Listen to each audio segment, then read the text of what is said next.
Hi everyone, this is the Acoustic Guitar Show, and tonight we have a very special guest introduced by this.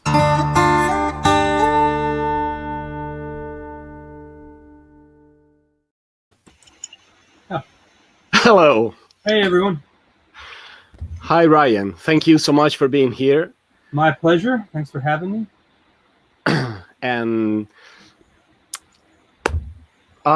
would you like to, you are here for, not just because you are an amazing engineer, but because you worked on a couple of projects, especially one which I really love. We will get to that in a while.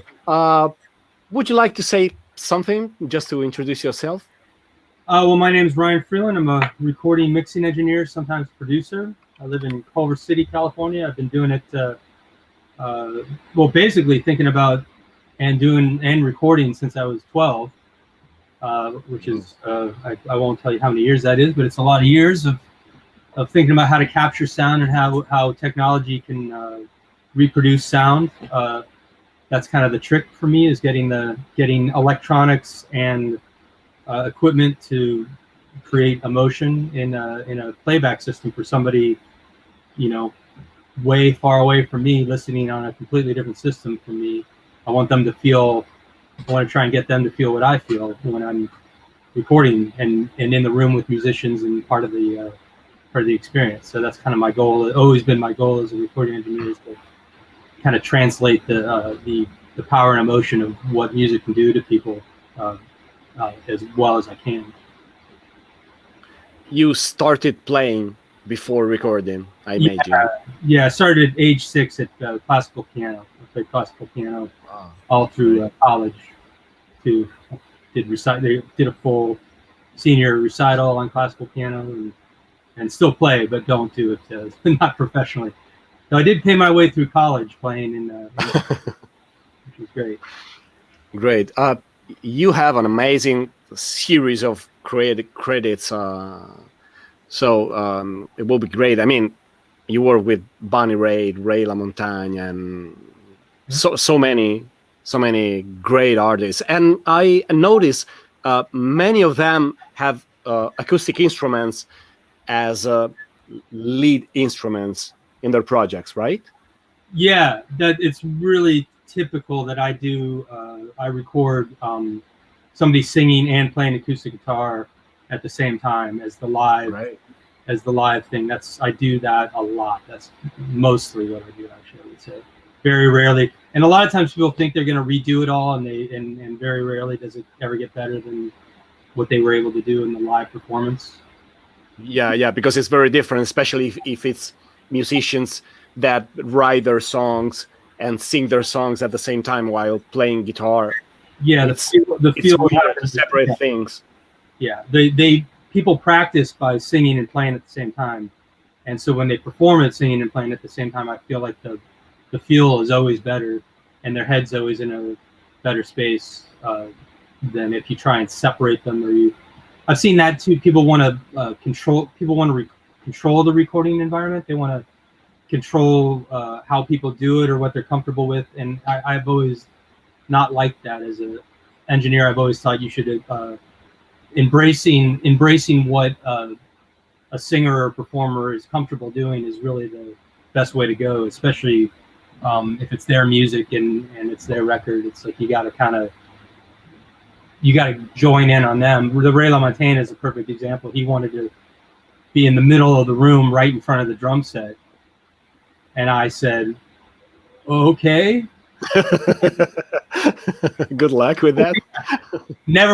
Had never heard anything in that room before. Had just barely gotten everything set up and heard the downbeat of the first song. I was like, "Oh, this is gonna work. This sounds kind of cool." But it was all my experience of just kind of guesswork and like, maybe I could do this, maybe I could do that. But it was, I think it made that record really great, because if I had said, no, you got to go in the back corner, we got to put a wall, we got to separate you, we got to do all this stuff, he would have immediately known that he didn't like me. It would have been his first thought. So yeah, that I like you got to make people comfortable, and they always play better when they're comfortable and they're doing what they normally do. And acoustic instruments, it's just part of the gig. You got to like record. You got to learn how to record things like that. You can't just, nobody's asking a drummer to play the kick drum separate from the snare drum just so they can get a better sound on each. Yeah, sometimes like cymbals are left out of the recording because well, that's like a vibe, like Gabriel records and stuff like that, or overdubbing cymbals to be able to squash drum room. Those are that has some sort of artistic merit to it, but you would never ask them to do the kick snare separately. But cymbals and drums maybe for if you've got a specific idea of how you want to get the vibe of the room sounds and stuff. So, what if I say acoustic guitar to you? What if you do? Yeah, I did. What do I think about it? Or like how about recording it, or just what I think of an acoustic guitar? I don't know. What's the first answer? You know that, like the Rorschach thing. Rorschach. Well, I guess I think of wood. I think of wood and the building construction of it, how the resonance of the soundboard reacts with the strings, and that's I play a little guitar, but most of my interactions with guitar is, especially acoustic guitar, where it resonates and how it sounds is so different depending on where you're listening and how you're listening. And players hear it from, we'll get into this later maybe, but players hear it from above the instrument. And so they're balancing themselves above the instrument, basically. They're figuring out where to move the pick. If they're using the pick, they're thinking about all those things from their perspective on the acoustic guitar. Yeah. One of the reasons I'm so happy you are doing this is because you, I think you took care of the whole project, which is the Milk Carton Kids, the Ash and Clay. Yeah. Which is probably the record I've listened more in the last 20 years. I don't know. Oh, that's nice. Like a million times. Sorry, we did that at my old studio. So I think it was the last project I did at my old studio before I moved to my current studio. So I have really fond memories of making that album. So it's nice to hear that that you like it so much. I think it's a masterpiece. It's a wonderful record, one song after the other. And of course, it's not just a song. When a record is so good, you can just, give credit, to the artist. But it's got a very special sound, and it's got all the elements we're talking about tonight. Yeah. Or today, because it's day where you live, but it's night here in Rome. So I never know. It's hard to remember. Good morning, good night, good evening, whatever. Well, it is interesting with that record specifically because they probably talked about the sound as much as they talked about recording the sound, and by that I mean like there was and I tried to stay out of it, but between the three of us, there was a lot of like conceptual talk about what it should be, like what the sound should be and how to balance them, because there's not that many elements. So it's to me, I was like, this has to be a very specific balance of elements to get it to work emotionally for me. But they had philosophical differences from that, and we talked about it. It was like, there were some days I remember saying like, boy, we sure talked about the record a lot more than we actually made the record. It was good education, and I did my best to kind of find my place within the communication of what they were what they were going for, and what the goals. I guess it's like what the goals should be. Just little things like lead guitar versus accompanying guitar, and how like the balance and like that stuff. But I was like, if you don't have enough of the chordal guitar, then the lead guitar doesn't have a context when it's changing, when he's doing like a chromatic overtone thing and changing keys on top of a chord. If the chord's not there to support it, it doesn't. I was thinking like, I'm not going to register that you're doing like a chromatic movement down across a stagnant chord, because if we keep the accompaniment too low, all I hear is the improvisation above it, and it doesn't feel as musical to me as You did an incredible job. When you think it's just two guitars, and one is played, I think I don't remember his name, but the player that plays the rhythm. Yeah, that's Joey. Yeah, it's Joey. I think he plays really in a very soft way. It doesn't look like someone strumming or playing very strong. Right. But the blend, when you think it's just two guitars and two voices, it sounds like an orchestra. It's amazing. Yeah. And it's got a pretty dark sound. Yes. Yeah. It's a darker, which I thought purposely, because it had room for it. Like, there's no bass and there's no drums, and so like I was like, my thought was like, let's keep all the instruments pretty full and weighty, so that they don't so it doesn't just sound like all you're getting is attack, that you actually have some beef to the sounds. And like the big part of what we were talking about is what you're saying about with Joey's guitar. Like, he's so used to playing it so softly, if you mic it and then you turn it up louder than he's used to hearing it, he's like, this doesn't sound familiar to me. This isn't what I'm trying to do. So it becomes like a bit of a it's a little different from what he's used to when the two of them just play on, say, one mic, for instance. When you put multiple mics and I'm controlling the balance between them. So how? Because next question would be, when you think of microphones on a guitar, is it mono, stereo, or? Well, I'd have to go with or. I do not so much on that Milk Carton Kids record, but I do a lot of multi mics on one instrument, even if they're not intended to necessarily to be used in stereo. But I do this on acoustic instruments a lot. I'll put right next to each other like a large diaphragm condenser mic and a ribbon mic, and they're in slightly different spots, but they're phase coherent.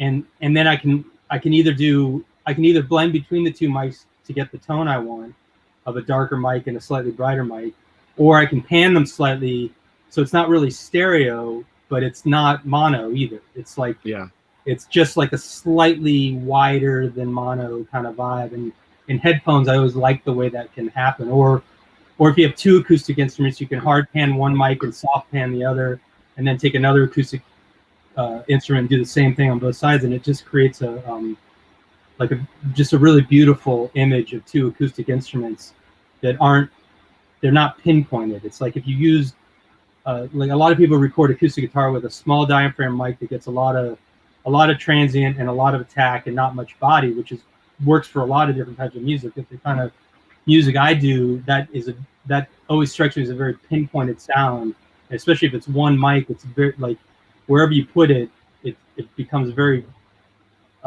obvious in the stereo spectrum.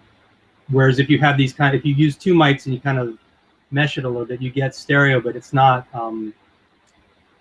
like a hokey stereo. It's like it's kind of like a pastoral stereo, which is kind of my thing. I like using the stereo spectrum, but not in ways that it's just like, sometimes I'll hard pan, but like a lot of times I like a softer pan to create a sense of space, basically.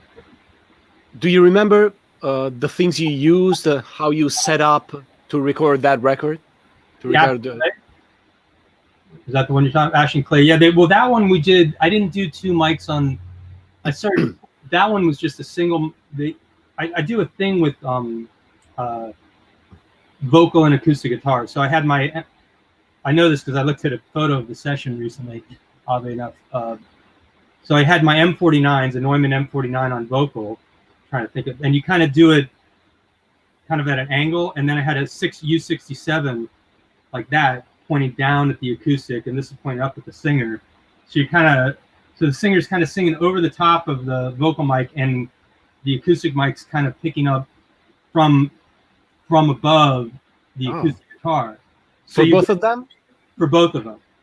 They're like facing each other, and I put a large active 44 in the center, an AEA A440, which is an active large ribbon mic dead in between them to kind of capture like a mono thing in between them.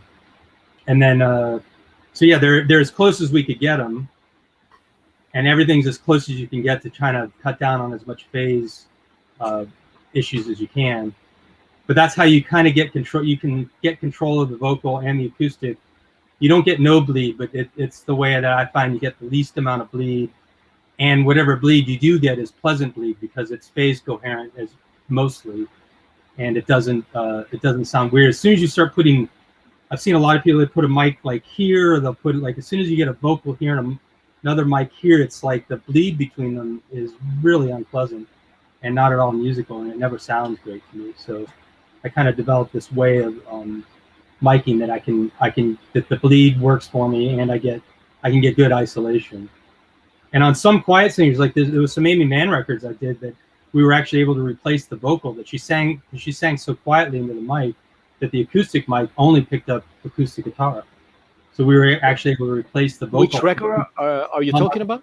That one was, I think that was some of the Christmas album, or I think I've worked with her. I've done so many. It's been 20 years of working with her. We just finished a new one actually, but yeah, like it might be Forgotten Arm had some of that, and the Christmas album, and then yeah, it's just happened a few times where she's like, oh, I want to redo the vocal, I think, and we're able to keep her live acoustic, which is great because so much of the feel that the band's playing to is coming from the way she strums the acoustic guitar. So it's like, it's that same thing we were talking about before. As soon as you start trying to replace things, the pocket kind of falls apart. So you got to be able to keep as much as you can of the live performances, because that's when you're picking takes, that's what feels good. Everyone picks the take because they're like, oh, that one felt good. And then as soon as you start going like, okay, well, let's replace the vocal, let's replace this, let's replace that. Yeah, it's crazy. The whole thing just starts to collapse. And I feel the same way about click tracks sometimes. I don't mind recording the click tracks, but people will use a click track, and the click track is not something the audience ever hears. So everybody's playing to something that nobody else is hearing on the recording. Quick tracks? Click tracks, like a oh, tempo. click. Okay, I'm sorry. Yeah, it's okay. Yeah. Click. The things that every musician hates. Probably speaking too quickly. I'll try and slow down.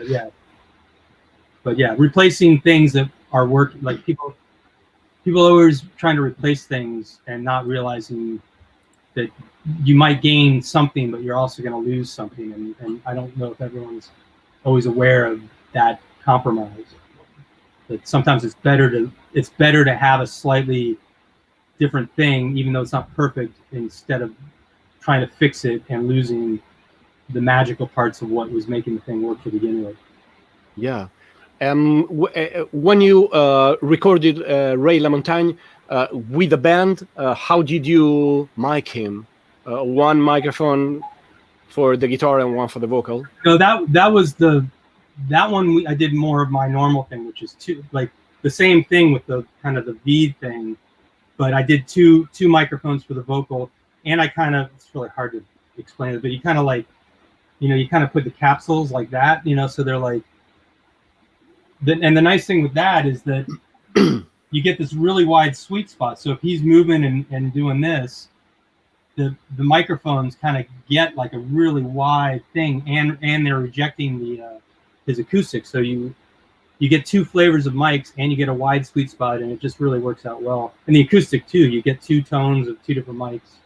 So it's not really, like I said, it's not really stereo miking. It's more like dual mono, but with two. You wouldn't because you pan them in the center. Usually, yeah, the vocal you pan in, him, cool. The vocal and the acoustic would pan in the center, but I can use it. I started doing it because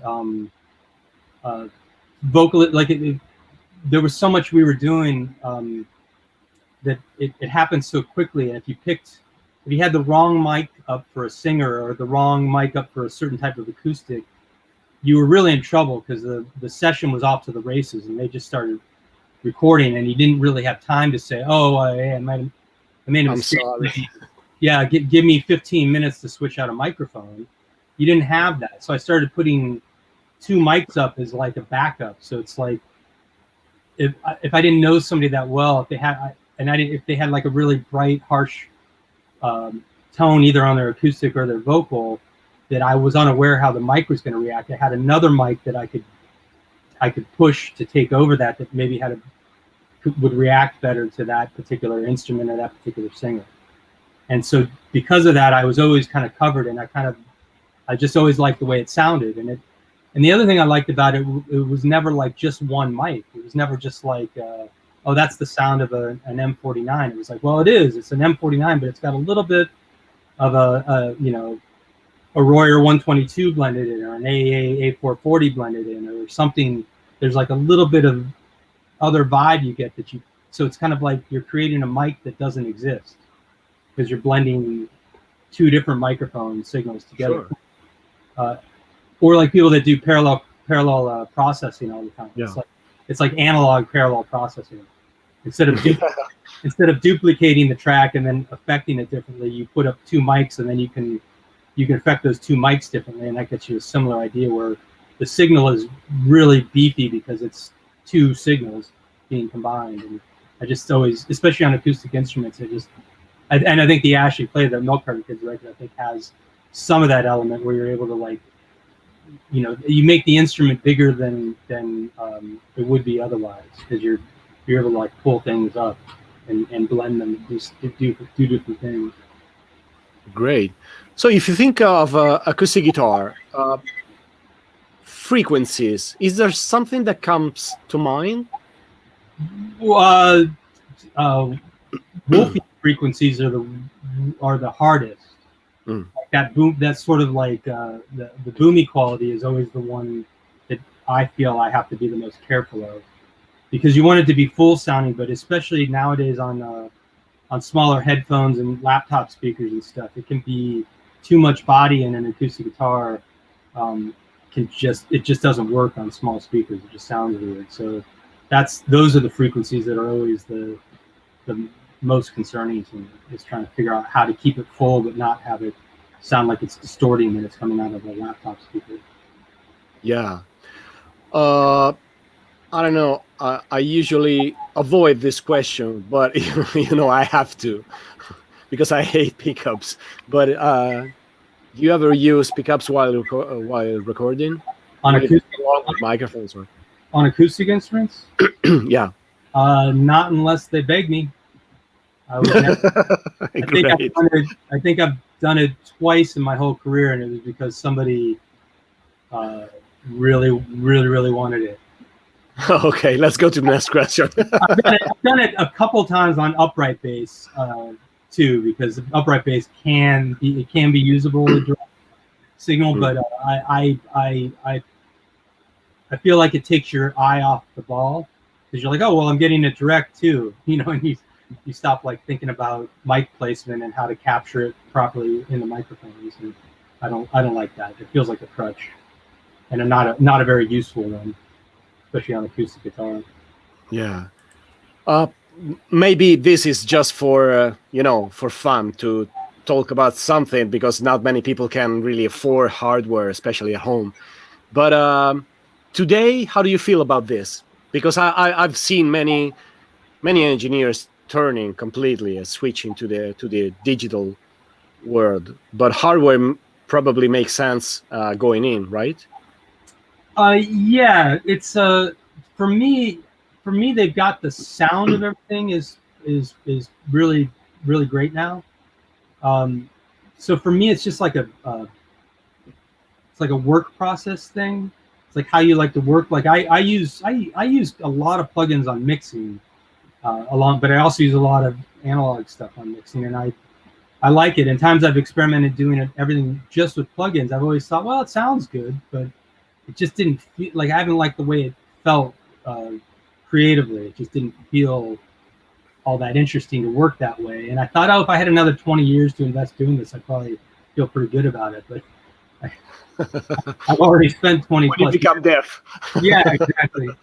And for recording, like I totally understand it, because there's times like because I've gotten into it now. Sometimes it's just like a quick thing, or it's just like a one instrument thing. I'm like, oh, I'll just use the built-in mic pre in the thing, and I'll put a, I'll just get a good signal to noise, and I'll fix it later with some processing with plugins, and it works fine. But it for me, it only really works if you're doing like a single overdub, because the trick with, it's like all those records, well, almost all the records you're talking about, especially acoustically, the bulk of them are done live. So and I think the Raitt record was really benefited from the fact that the band in their headphones was hearing what my microphones were capturing, and I was processing with analog pre's and analog compressors, and kind of trying to get it all down at once, and they're hearing that back in their headphones. So everyone's playing to the sounds they're hearing, and I think the whole thing, it just keeps making it better and better and better. Everything's better. And I think once you enter the thing in where it's like, oh, I can't really use those plugins because they'll bring in latency, and then I can't have latency because the performer won't be able to perform, so I'll keep the signal pretty simple. But then maybe they're not inspired to perform that well because they're not hearing themselves all that. They're just hearing kind of a blah version of themselves. Yeah. And those sorts of things I don't think are worth the trade-off. Though I do understand the ease of it. It is much easier just to plug a mic into a computer and not have to have a pre and a compressor and all those other things. But that's why it's a job. It's like, that's why there's engineering. That's why. Yeah. I thought early in the pandemic when I'm not kind of over it now, but early in the pandemic when everybody was recording themselves and releasing stuff and playing it all on the internet and stuff, for months I just kept thinking, man, well, how would they feel if I just was like, here's a bunch of songs I wrote, as a non-songwriter.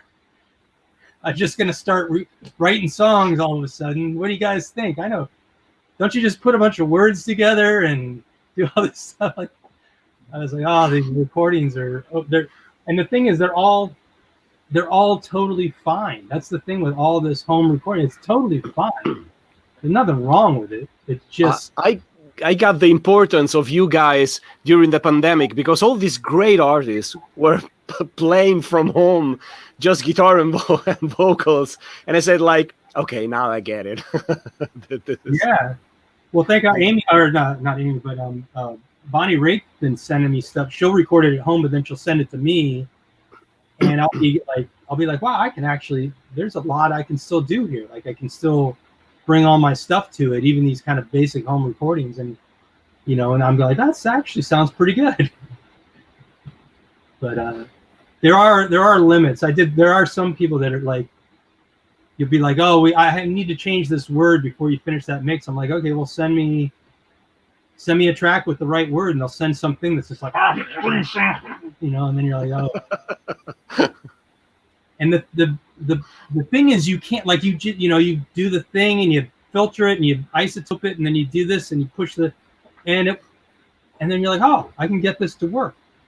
And then my second thought is, after I go like, wow, I can really make this work, is this is not the job I wanted to do when I was a little kid.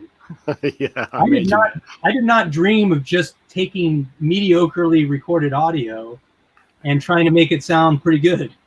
That was not a job that I would sign up for at this point. So yeah, hopefully it'll all get back to some.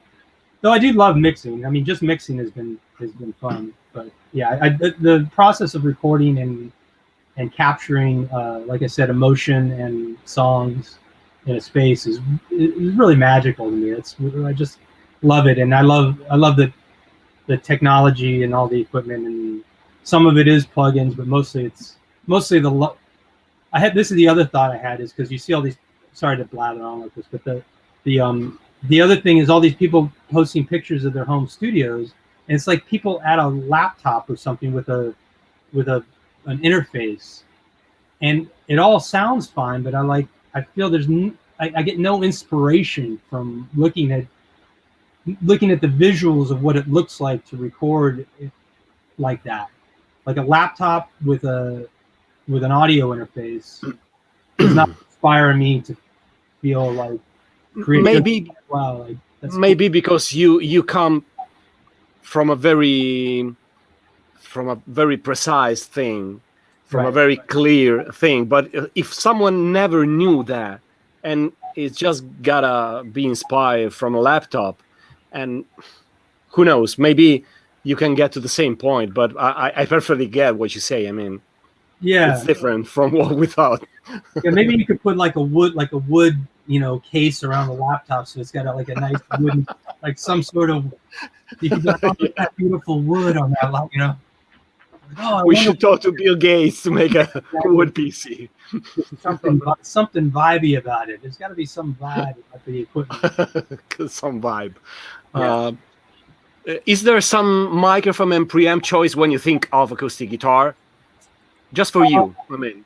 Yeah, I typically use, like I said, I'll typically use a tube large diaphragm, most typically like a U67, and I'll pair it with a smaller ribbon mic, like a 122, or like a biodynamic 160s. Those are great on acoustic instruments. So those are like the main ones I use. Or I'll use kind of any variation thereof, like an M49 sometimes on the acoustic, and like if it's a thin sounding acoustic, I'll go for bigger mics and bigger ribbons. And if it's a big sounding acoustic, I'll go for a slightly smaller mic setup to kind of counter. I do that a lot too. I'll balance things in that way. So if I'm using if it's like a bright instrument, I'll use a dark mic, but then maybe I'll use a slightly more punchy mic pre, and then maybe I'll use a slightly darker compressor. So like the whole thing gets it kind of balances itself out by the time it gets into the computer, and that's part of the artistry that I like about engineering, is knowing what pre's are a little more punchy and what pre's are a little more dark, knowing what microphones are a little bit brighter and which microphones are a little darker, and compressors the same way. So you can kind of balance. You can hear an instrument, you can go like, oh, this kind of mic kind of in this spot with this chain would probably work really well with that instrument. Well, what do you like to track acoustic guitar as preamps and compressors?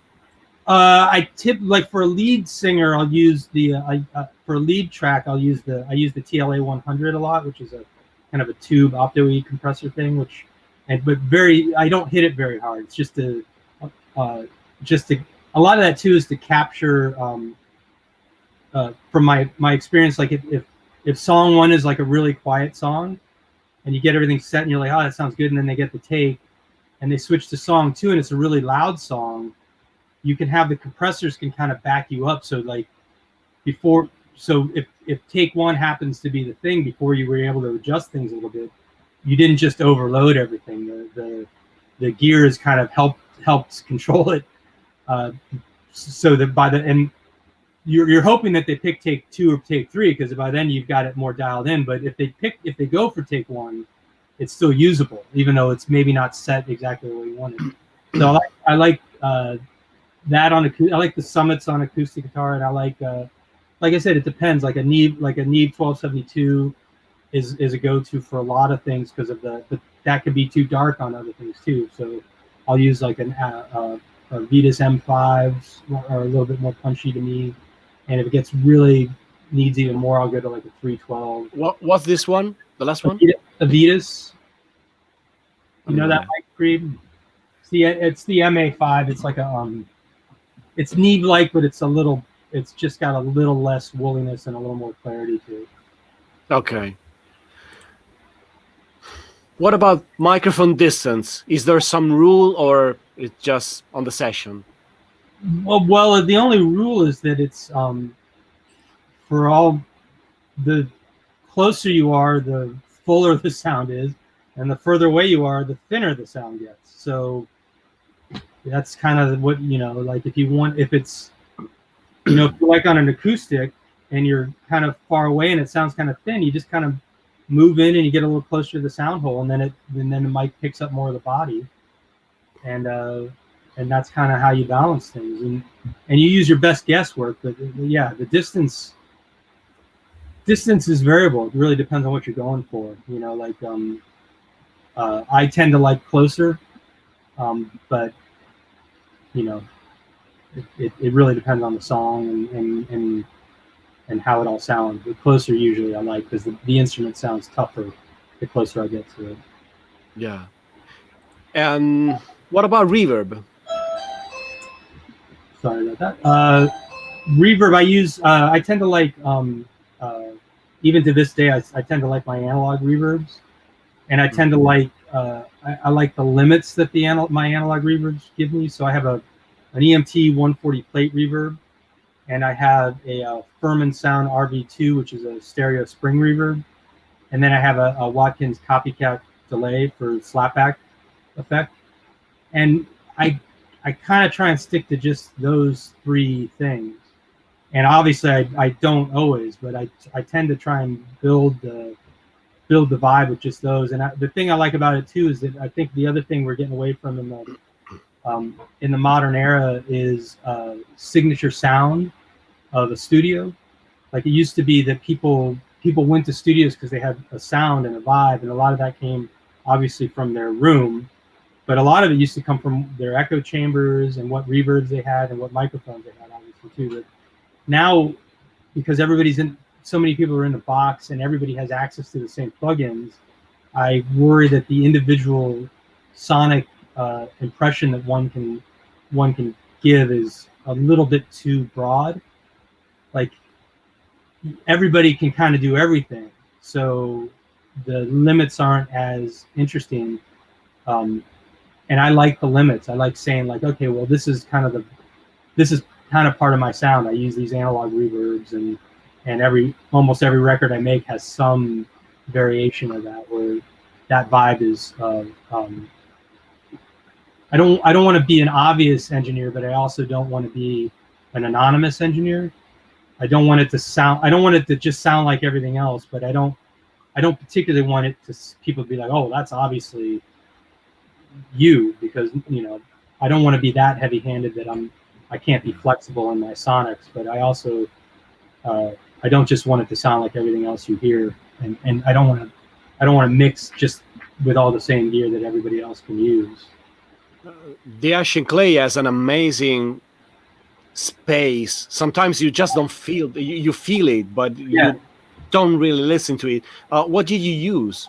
I think it's those three things, those three analog reverbs. Very, very light use of those. Well, that's what you said is exactly what I go for. It's like you want, like, especially on a record like that, you want it to be, if you turn them off, you go like, whoa, what happened? But when you turn them on, you don't go, oh, it's reverb. You just want it to be there and create part of the emotion and the feeling of the thing, but you don't want it to sound obvious like reverb, especially on that kind of record. I like an actual obvious reverb, I think would be kind of weird for those guys, but maybe.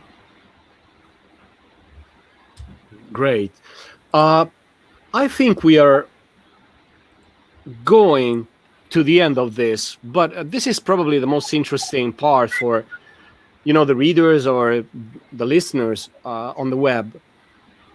A few home recording tips, things that people just don't think of, and maybe a few suggestions, if you have them, about a good microphone that most of people can afford, or a sound card with good converters, or a preamp or compressor, whatever you think might be more inspirational than a laptop. Well, I think what my first thought is, when I was first starting, the Pro Tools was non-existent, and all there was, first it came Sound Designer, it was stereo, and then Pro Tools, it was 4 channels, and it kind of kept building. And when I was in LA working for Bob Clearmountain, he got upgraded his Pro Tools system. He gave me his old, I think it was an 8-channel system. And because of that, I had like just a few microphones, and all the sounds I had to get were just from figuring out where to put those few microphones. And if I wanted reverbs, because there weren't really plugins like there are back in the early Pro Tools, but you had to re-mic things. You had to stick microphones in bathrooms and pump the sound in there, and then re-record them in order to get senses of space around certain instruments. And I feel the plugins and all the manipulation have allowed people just to kind of I don't want to say be lazy, but they're not thinking of it they're not thinking about recording. The recording just becomes a thing. Like you point a microphone at an instrument and you hit record. Yeah. And I just wish people kind of thought of it a little bit more with a little bit more nuance than that. Like just give yourself a minute to experiment, try some things. Don't immediately put on plugins and start processing. Like think about how the microphone's reacting, or experiment. Like if you moved it a little this way, or I mean, an inch difference on an acoustic instrument is a massive tonal change.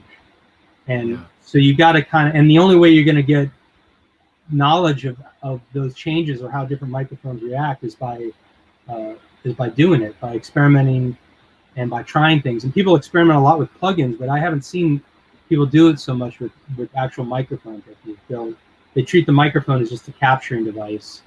You know, it's and it's kind of it's like an all thing, like photography too. You just like capture a bunch of stuff and then you figure it out later. And I think it's not invalid to do that. I just wish that people spent a little bit more time on the front end, like, because sometimes there's things that you can make that were magical if you just adjusted a few things on the front end and didn't just try and band-aid it all on the back end. So that's something I wish home recording people would give themselves a little bit more time to try stuff. I did it with Joe Henry, and I did a lot of back and forth talking at the beginning of the pandemic to get him to record himself, and it was really kind of fun because he'd do stuff and then he'd send me the files, and then I'd give him some feedback and he'd try some other things. And after about a month of it, he was getting, I mean, he got really good at like capturing his vocal and acoustic by himself with a laptop and an interface. But it took a lot of experimenting to find just the right combination for it. I mean, he figured it out. I just helped him,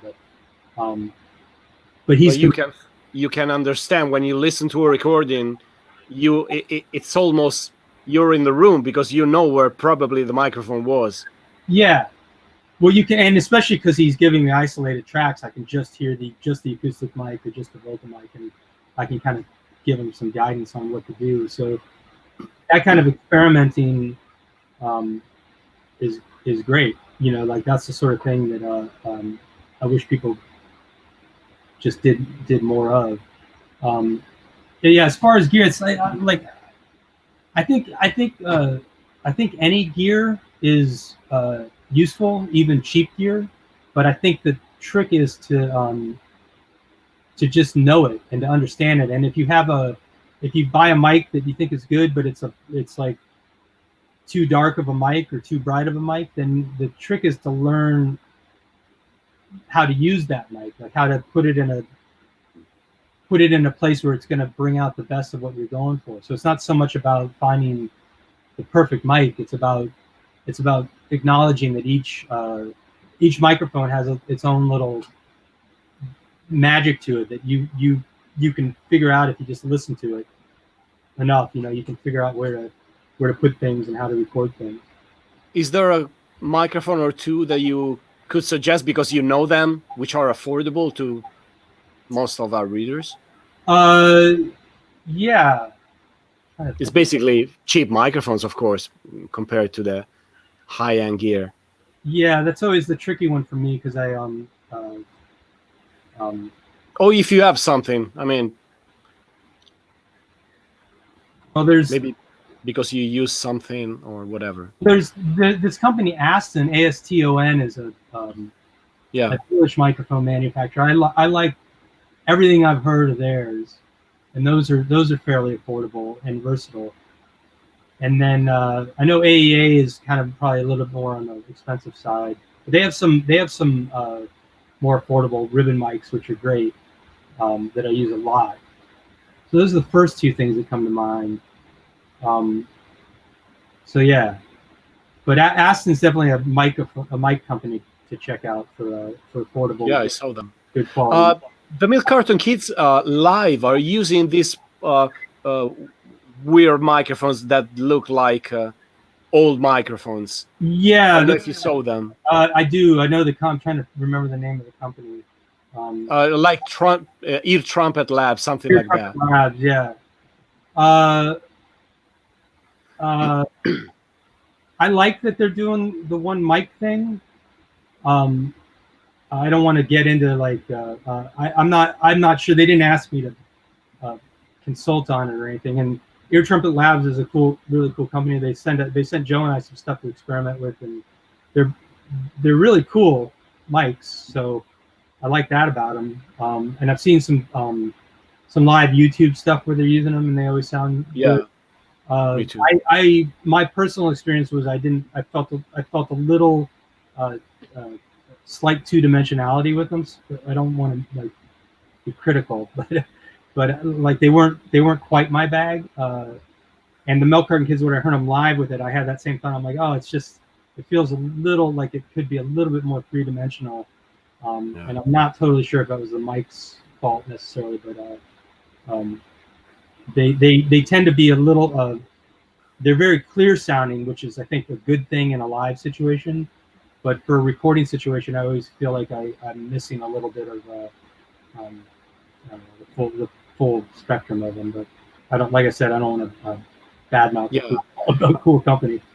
But no, sure. Me personally, I hadn't had enough time with them. I just said that you can always find something magical with the microphone, but yeah, the Ear Trumpet, I haven't bought any of those, so I don't know them. I'm not that into in case someone is recording vocals and guitar at home, would you suggest one of the two being a dynamic microphone, and which one maybe?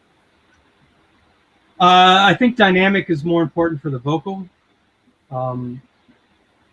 Yeah. I mean, it really depends. Like you just got to experiment. Like Joe was doing, like he had a Gefell and then an Aston mic on the acoustic, and that seemed to work pretty well. But most of what I deal with are large diaphragm condensers. I don't do a lot of moving coil mics except on drums. So yeah, it's hard to know.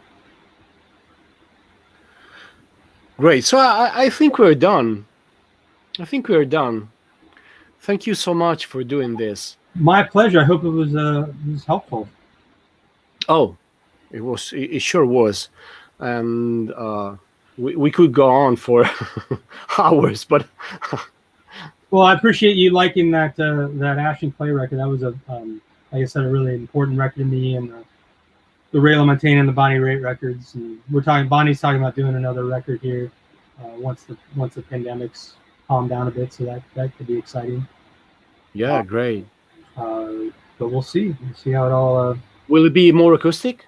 Oh, I have no idea. She hasn't. I'm not sure. But yeah, Aimee Mann's got we just did a new Aimee Mann record, which is great. And a Michelle and David cello record, which is great. And I did a Jerry Lee Lewis record at the beginning of the year. So. Recently? Yeah. Great. Just finished it. Where do you track it? We recorded that one in Nashville before everything got shut down. It was in February. Yeah, right. Just before. Yeah. Okay, so I will stop the broadcast and say hello in private. Thank you very much. Good to see you. Thank you so much for doing this. Thank you for your time. Oh, my Ryan pleasure. Freeland. This was the Acoustic Guitar Show. Goodbye, everyone. See you next time. And broadcast.